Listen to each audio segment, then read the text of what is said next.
What's up, guys? Welcome to Stock Talk with Nico Kritikos. Today, we're going to be doing some stock analysis for Chewy stock, ticker CHWY. So, if we look at the stock chart here, the stock's about $37 a share, market cap of $16 billion now. In the last couple of years, this stock has had a major run, but it is trading at the same price today that it was trading at in the summer of 2019. So really, there hasn't been much of a difference in the last 4 years. If we look at this, if you don't know, what Chewy does is they are one of the dominant players in online pet supplies and services. They have pet insurance, they have pet telehealth, they have a pet pharmacy, all these different things, and they deliver right to your home.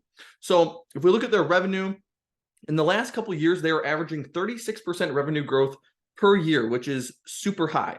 Last year, they did $10 billion in revenue. So pretty strong numbers there. If you want to see the chart, we could go over here to Qualtrim, and here's their chart. So they've done a great job growing revenue.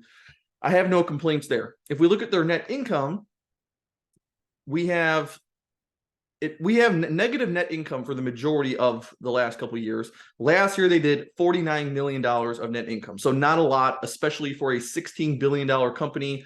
You know, we're looking at 200 times earnings. So not a great deal there. Then we can look at their price to earnings, but really, since they've been negative most of the time, we really need to look at price to sales. And price to sales is only about a 1.5 right now. So it's been in this range for a while, so pretty healthy, especially a lot better than where it was, you know, in years prior when it was a 5 or a 6. So I'll give a check to that too. I would consider this company innovative. They, with their e-com business and with their telehealth business, all these different products and services they are doing, they grew their brand pretty quickly. So I'm going to consider this a innovative company. Their market share is also very strong. I believe they're number 1 in the United States for the market for pet supplies, and they have about a 40% market share. So that's very strong. Return on invested capital, unfortunately, since they just became profitable recently, their ROI is only a 7% in the trailing 12 months. So not great, but they did show signs of improvement over the last couple of years. So hopefully that number keeps growing. Equity is growing. If we want to get a closer look at this, we can see that years ago, it used to be negative 400 million. Today, we're talking it's over 200 million. So they are doing a good job there. They are growing equity.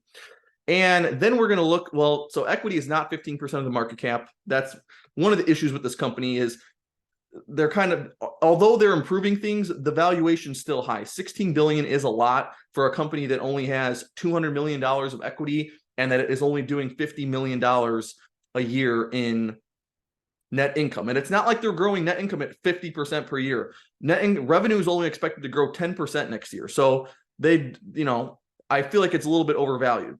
Share count decrease the last couple of years averages 1% increase per year. Nothing crazy. That's not too bad. The assets are definitely not 2x the liabilities. The profit margin is not over 10%. I believe the profit margin is actually 0.5%. That's how bad it is. It's very low. Cash and receivables is about 900 million. So it is more than their average annual income. They don't pay a dividend. The company is over 10 years old. They were founded in 2011, which I still consider this a fairly young company. And then free cash flow is growing. This chart has one of the more, I guess you could say, bigger spikes in free cash flow because now they're doing $120 million of free cash flow in the prior year. So that is a significant improvement. But the bottom line is, I love the brand. I love the market they're in. I love their positioning. I love everything they do. But if we're talking about investing in the stock, I'm going to need to see some improvement in their financials. And although they've been improving some of their financials, like their revenue and net income, things like the profit margin and return on invested capital and the balance sheet, the equity, those things need to improve a little bit more. So that's great that they're growing revenue 36% per year, but I need to see net income a little bit higher, and I need to see those profit margins and ROI numbers get over 10%. Once they do that, then the stock is a lot more attractive, and the stock needs to be not trading at such a rich valuation for it to be considered a good buy. So that is my take on the company. Great company. I like it, but the valuation needs to come down and or their financials need to improve. So thank you for watching, and I will see you guys in the